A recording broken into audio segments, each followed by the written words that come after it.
Welcome, Patriot Radio News Hour. Joe and Jason on this Monday. I hope it finds you well out there. You know, I guess the end of the holiday season is now officially here. Yes, Halloween, Thanksgiving, Christmas, New Year's, college bowl games, the Super Bowl. We had the Waste Management Open. All of it is now behind, and so many things to talk about. Kind of boring, right? That game last night. Well, let's just say the Eagles, they whooped them to the point where Jason and I were talking a little bit about it, and I was like, I had the game on in the background while I was doing a puzzle. That was how little I was entertained by it. I didn't really see remember the commercials used to be a big deal and all that.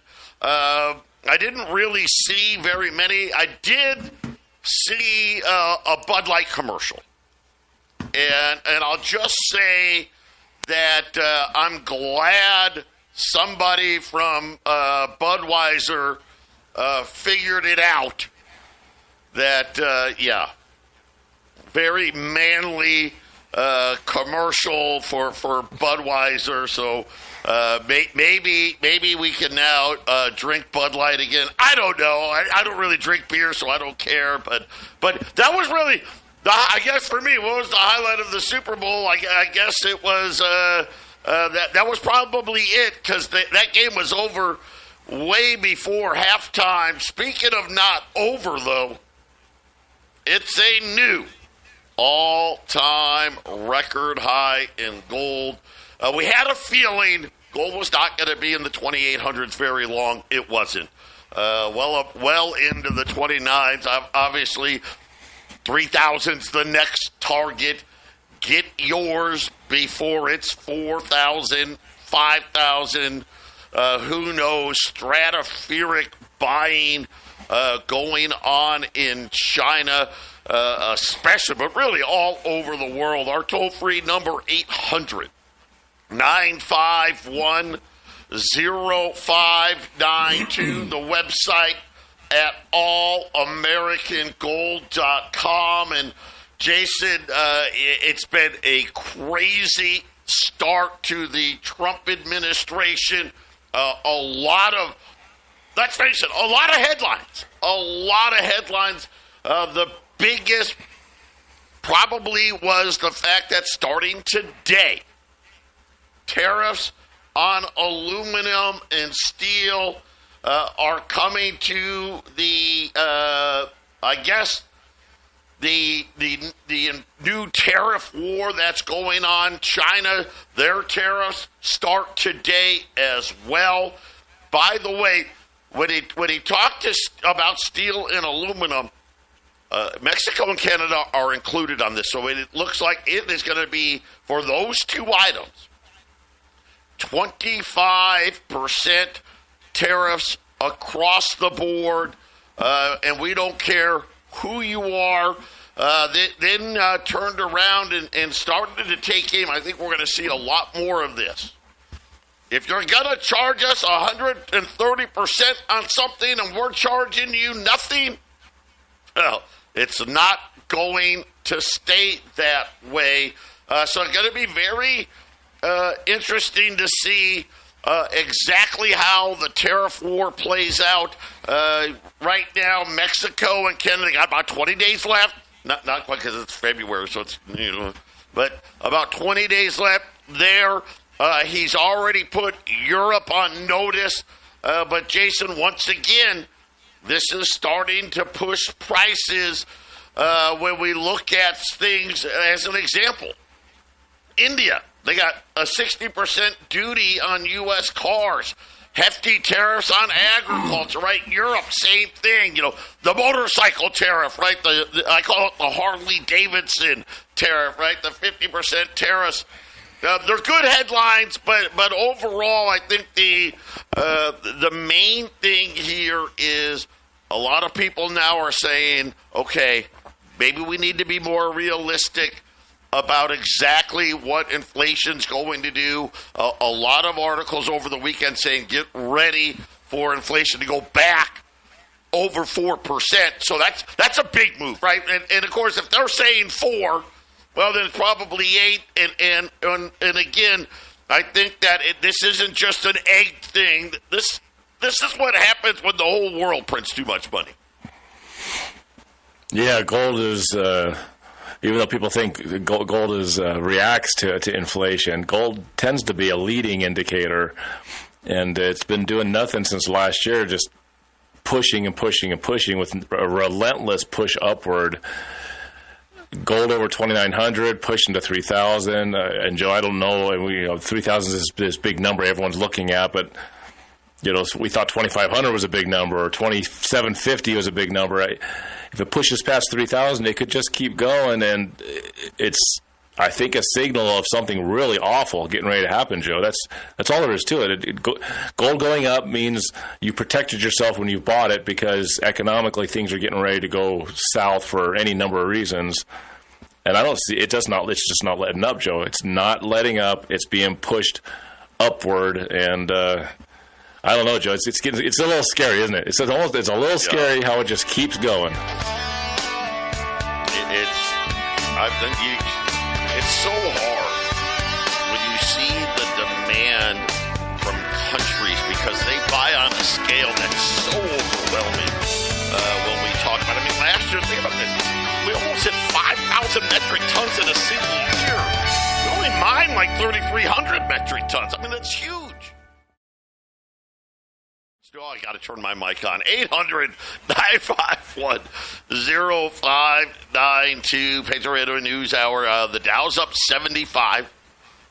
The S&P's up 30. The NASDAQ's up a couple of hundred. The 10-year note down just a pinch here, just below 4.5. Crude oil is up about $1 right now today, but still pretty low in the lower 70s. Gold right now up 47, 29.08. Silver's up 30 cents, 32.07. Of course, if you guys are the TV guys, right, the April gold contracts, 29.40. How long am I going to say in 29s? I don't know. The silver, this is a March contract.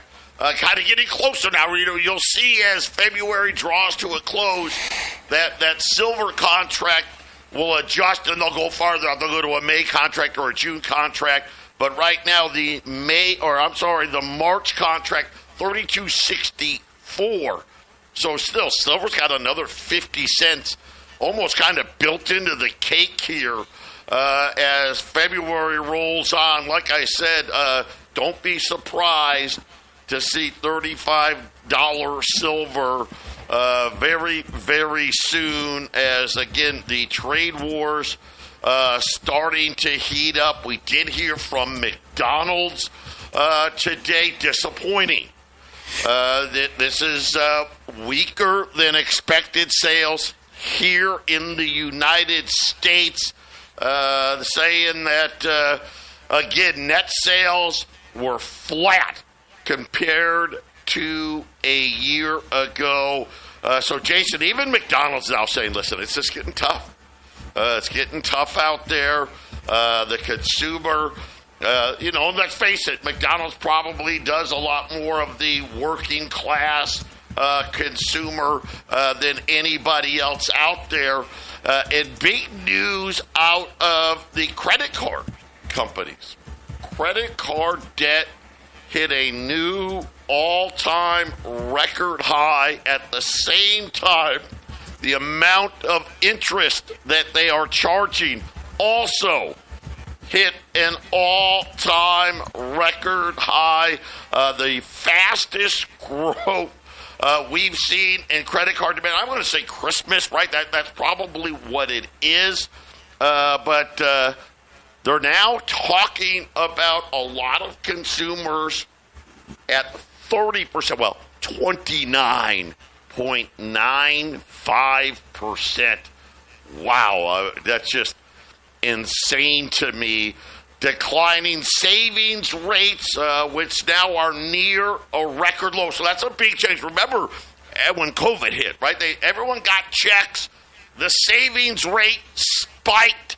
That appears to be done, but get this, just under 41 billion in December alone. Like I said, that is the biggest number ever, and it isn't very close when we think about it. So between McDonald's and what how much credit card debt exploded in December, kind of ominous here, right? We're waiting to see the effects, right? This next jobs number, we'll see what happens with the government.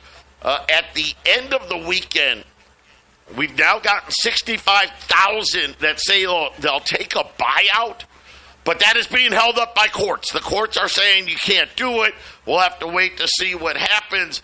But Jason, it definitely is one of those things where a lot of people are starting to talk about, which Jason has been saying this really for, a couple of years now, when talking about you felt like, hey, the reason why they put Biden in there, they weren't ready to blow things up, right? They weren't ready to take it all down, and now they got him back in place because that's what's coming. Is they plan to, I guess, take it down on Trump's watch, so to speak. I don't know that, and I'm always like, I'm not sure about that, but boy, a lot of talk about that over the weekend, about how much confidence does the world actually have in U.S. Treasuries, and then Edward Dowd, amongst others, talking about this deep worldwide recession that people are now saying that we may be sitting on the precipice, that the U.S. economy, the job market is getting ready to crack. The fact that the Trump administration, they got to save money somehow, right? They're trying. Let's fire people, offer them buyouts, stop payments. I heard over the weekend, Doge is saying, hey, there may be as much as $50 billion fraudulent Social Security checks. Hey, listen, I want to save that $50 billion. Heck yeah. I mean, that's by far the biggest number we've seen out of Doge. Nothing really has even been close to that.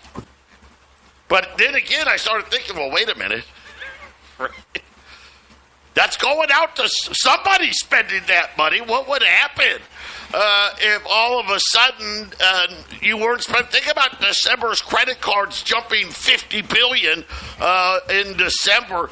Jason, that's a lot of things. And I think a lot of people are now starting to worry that, Trump's cutting off all the crappy stuff that the government was spending money on.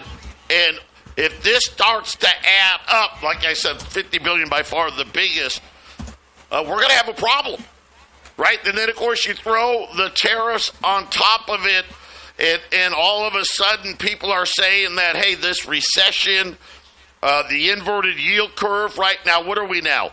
4 months in now since the yield curve uninverted. There's a lot of chatter about homes now, people unable to pay mortgages. The percentage now, almost 20% of the home market now, you're over 6% in your mortgages. Jason, I don't know.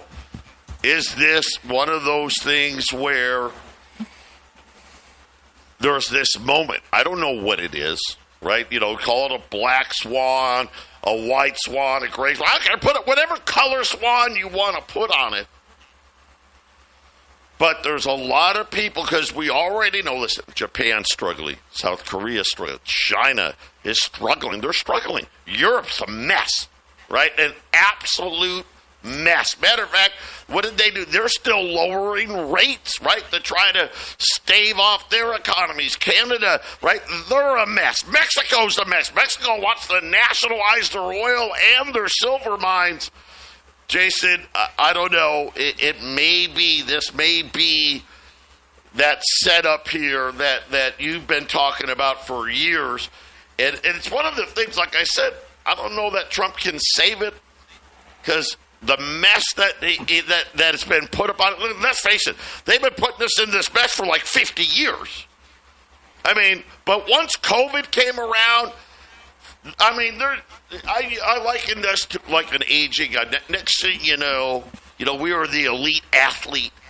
Now we're starting to get a little banged up, getting a little nicked up. We're popping pills to stay on the field. We're getting shot up, right? And it's still not working. Now we're taking steroids, right? Jason, we're doing everything we can to stay afloat. And now Trump's got to say, okay, well, listen, we got to stop taking the steroids. We got to stop taking the pain pills. We got to stop doing this and stop doing that. And all of a sudden, if you do that, it's a worldwide recession.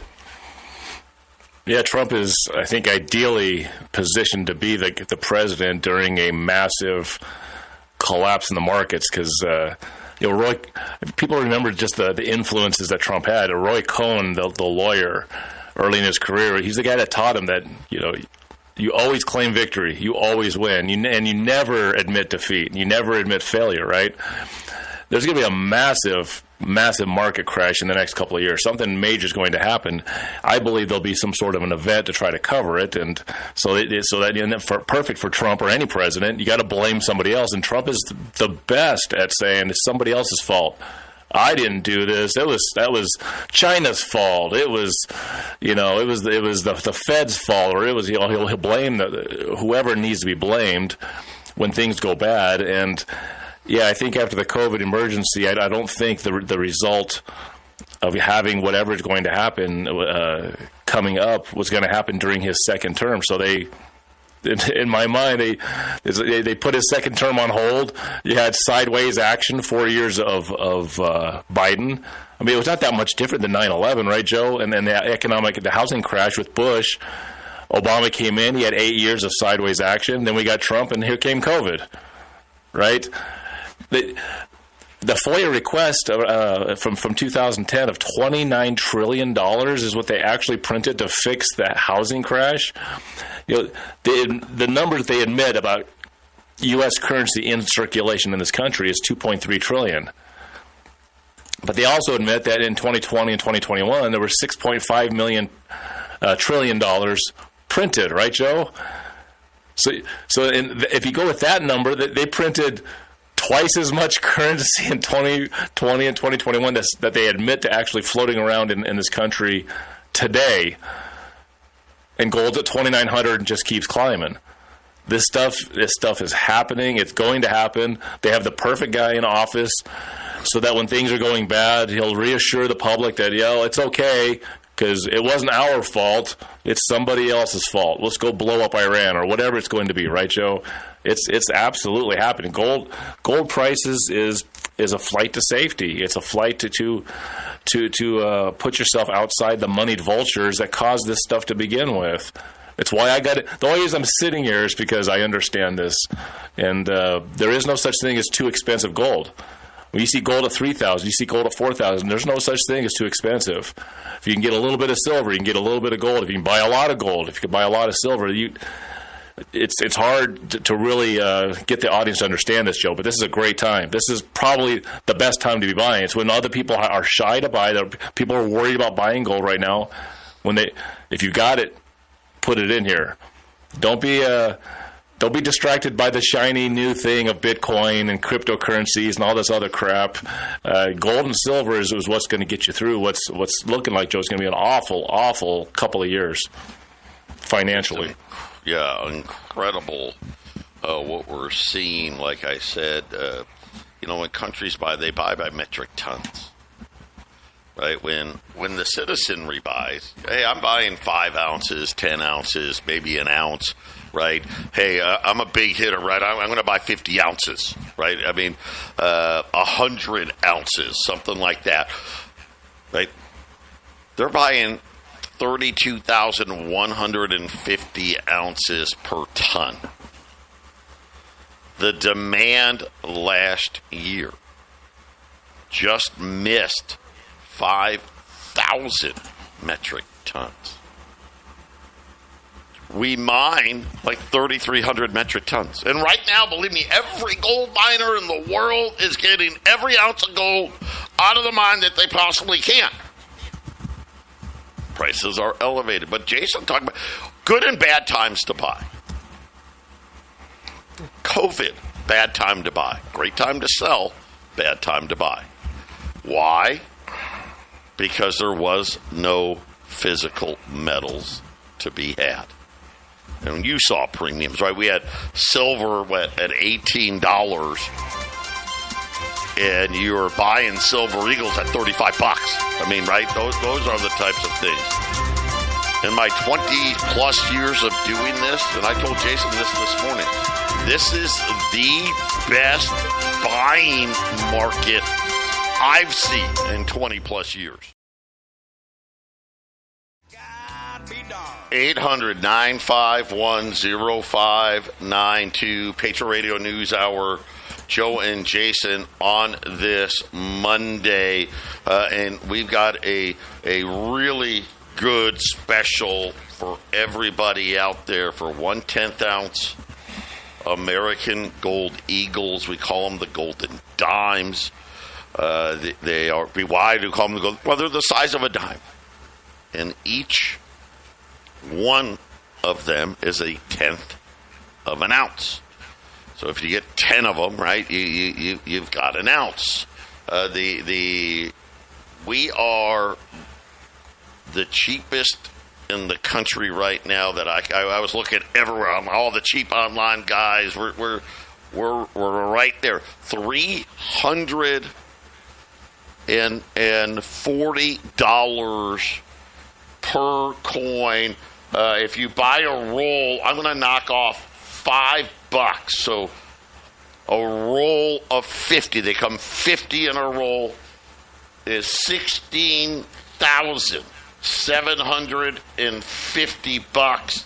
And it's so funny because I was like, I want to say when I first started, a roll of 10th ounce was like $1,800.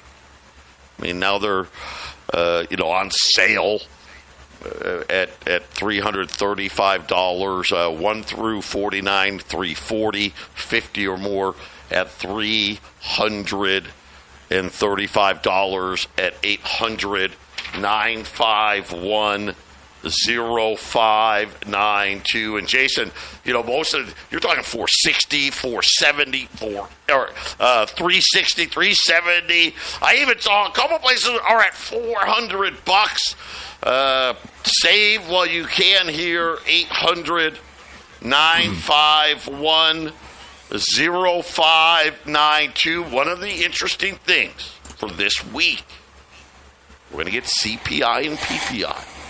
So another inflation report. CPI on Wednesday, PPI on Thursday. It's going to be one of those things right now that they are expecting another higher print when it comes to the CPI. I think that's going to be fueling more gold and silver, higher prices. By the way, inflation expectations are now up to 4.3%. So that is much higher than we sit right now. We'll have to see. I'm hoping. Obviously, I don't think the CPI number is going to come in at 4.3. I mean, that'd be catastrophic. But again, I think we're going to see a good chance that headline number probably going to be up above that 3%. It's going to be really, somewhere between 2.9 to 3.1%, and hope it's not more than that. But again, people talking about what's inflation going to be this time next year, 4.3. So not a lot of confidence that inflation's going to be getting better Remember, Scott Bessent, the new Treasury Secretary last week, says, listen, we're not going to focus on inflation. We're not going to focus in on the Fed and whether they're going to cut rates or not. Instead, we're going to try to figure out how to try to keep this 10-year note down, Jason. And I only know one way to do that, which is issue less 10-year notes, right, and issue more short-term stuff. I mean, that's kind of what Janet Yellen was doing. But that wouldn't force the rates down if they print any at all then, right? If you slow it down, right, and then you just print less, then at some point when you go to print them, then that just come out with a higher price, right? I mean, that's what happens, yes. And on the 20-year note, which is something... Reinvert the yield curve, I guess. Is that what Scott Besset's trying to say? Let me reinvert it. Well, that 20-year note hitting 5% like a week or two ago, just briefly, I mean, we don't do 20-year notes. Yeah, it doesn't look like it's going to stop it in any. You've been saying for months and months that it's going to hit 5, and where's it? What is it? You just said where's it at? 4.8? Where's it at now? 4.7? Well, yeah, right now it's at 4.5. 4.5. Okay, and we'll see what happens. Right. It got like to 4.8, right, and then things kind of cooled off when Trump said, "Hey, I'm going to give a reprieve to Canada and Mexico." Now the reprieve's gone, right? All of a sudden, here comes more tariffs, and we're going to continue to watch how this plays out. But I want people to understand, in 1913, when they created the Federal Reserve, our debt to GDP was 3%. What was our debt to GDP? 3%. By the way, the Roaring '20s, you know why the Roaring '20s came about? 1917, we went from 3% to 13%. Hey, why? Because the Fed said, let's print the money. 1918, of course, we have the flu, World War I. It jumps to 30%, right? Then it starts coming down. By the time 1930 rolls around, we're at 16% debt to GDP. By 1937, we were at 40%. Right? And then, of course, what happens? World War II. Right? World War II starts, boom, boom, boom.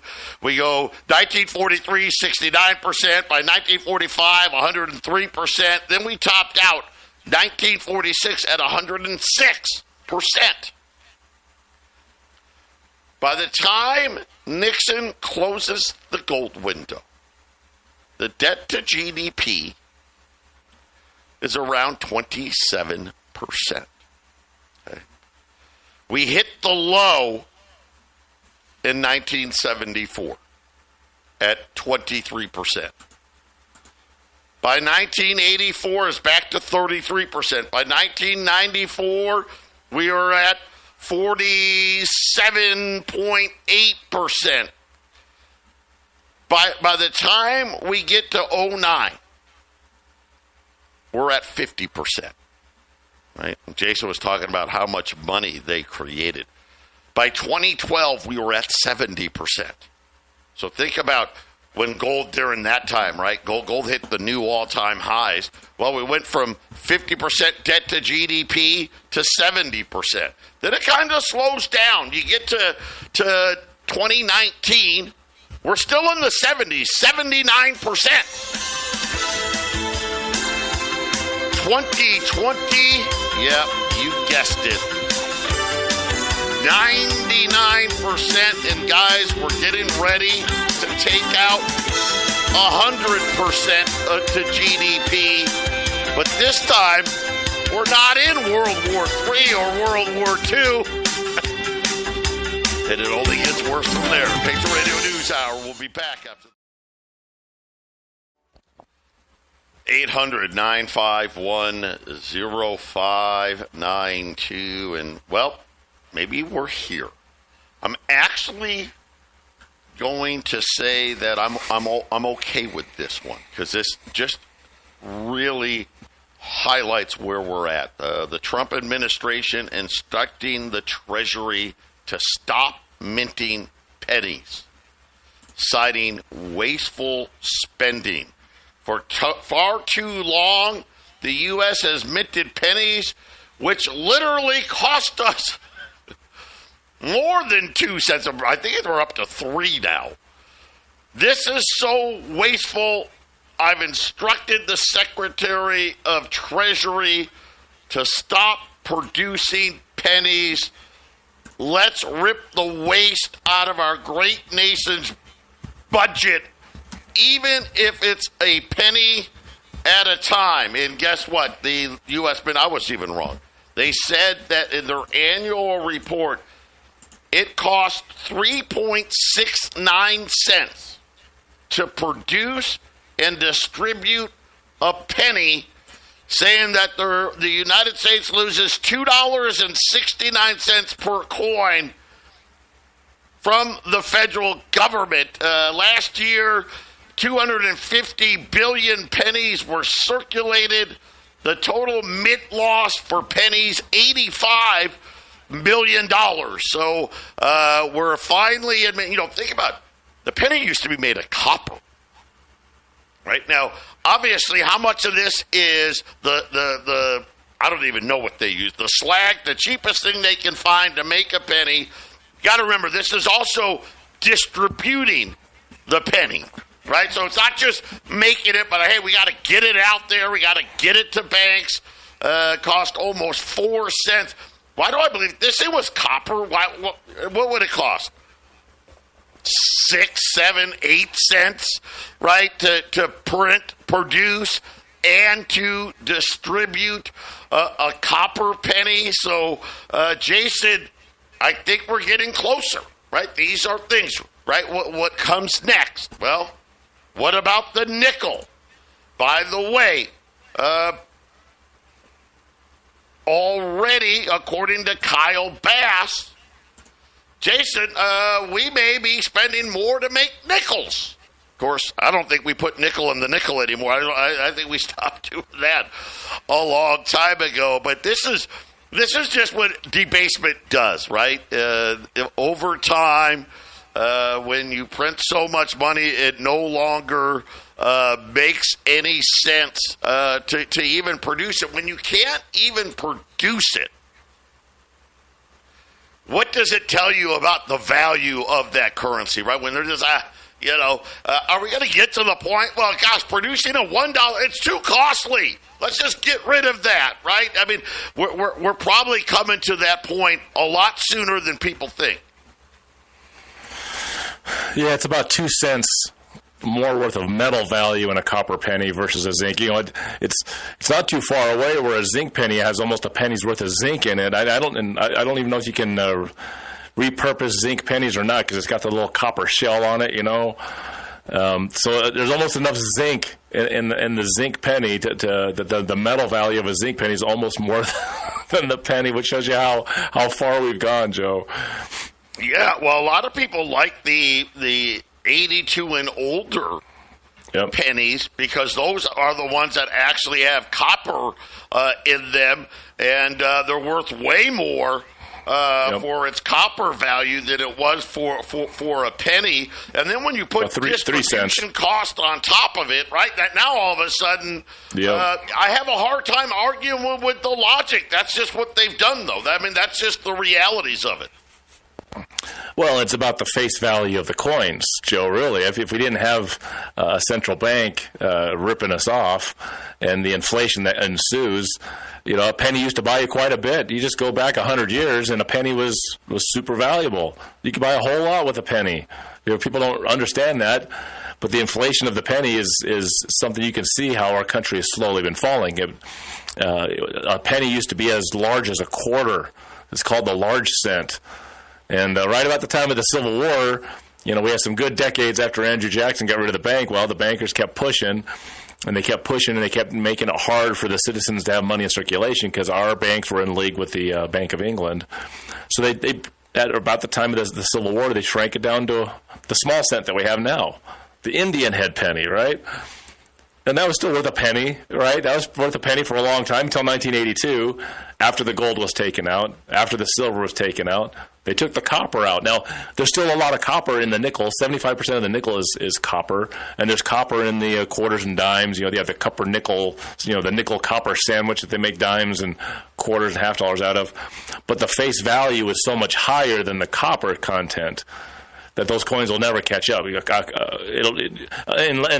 there's hyperinflation, there won't be more metal in the quarter than and Joe, I don't know. Maybe this is why we're pushing for a cashless society, because you can't have under hyperinflation the 25-cent quarter, which I think has.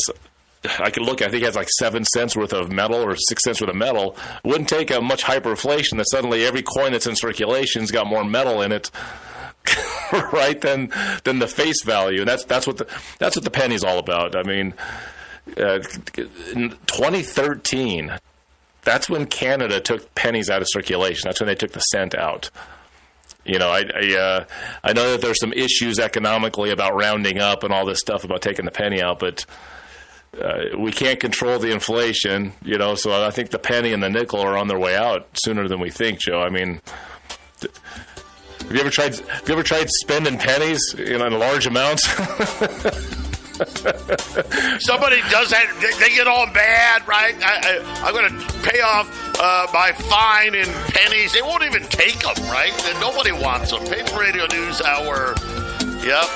We'll be back. Final segment coming up. 800-951-0592, 10th ounce American Gold Eagles, 1 through 49, 340, 50 or more at $335 a piece at 800-951-0592. Before I was talking about, this is what, year 22 now?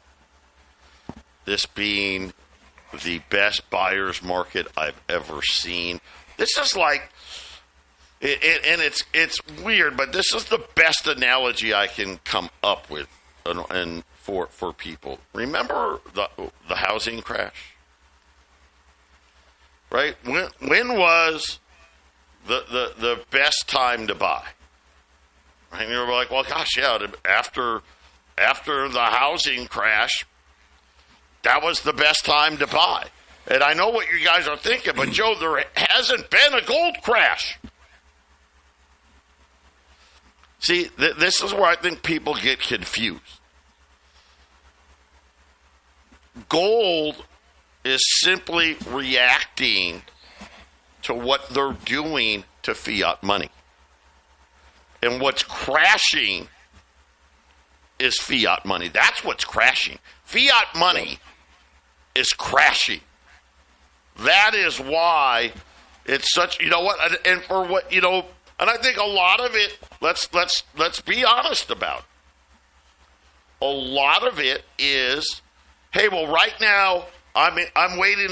I'm not afraid, right? I like what Trump is doing, or maybe you're like, man, I don't like what he's doing at all, but I'm going to wait and see. The Dow's still at 43,000, so I'm going to wait. And here's the thing: when everybody, and COVID's the prime example, everybody was shaking, right? It was big trouble, endless money printing, and you saw how expensive premiums get for physical metal. I've never seen premiums this low for physical metals in my entire career selling gold, ever. And the reason is simple. They're sitting there saying we got to try to spend our way out of it. And this is not just the U.S. This is all fiat money in the world. And it's all crashing, Jason, all at the same time. And this is why you're seeing, why are all these central banks buying so damn much of it? Simple. Because they already know. See, they already know the end game. We're just still left to speculate what the end game is going to be. And then everybody's surprised when they find out, Joe and Jason were right. This looks like it's going to happen, and then everybody on the retail end wants to jump back in again. Jump in now. Do it now before everybody else jumps back in. I mean, you get a $20 gold piece for $29.35, $2,935 spots. $2,910. I mean, come on. It's a great time to be buying. Now, it does work the other way. Let's finish it though. Yeah. Right? Not great if you're selling right now, right, Jason? You're really getting really below spot pricing right now because that's where the market is. Although selling now versus 13 months ago, complete price difference, you're still doing very well if you waited a year to sell, Joe. Right? 13 months ago, the gold's $1,000 higher. 800-951-0592. Patriot Radio News Hour. Joe and Jason, we're going to be right back with the half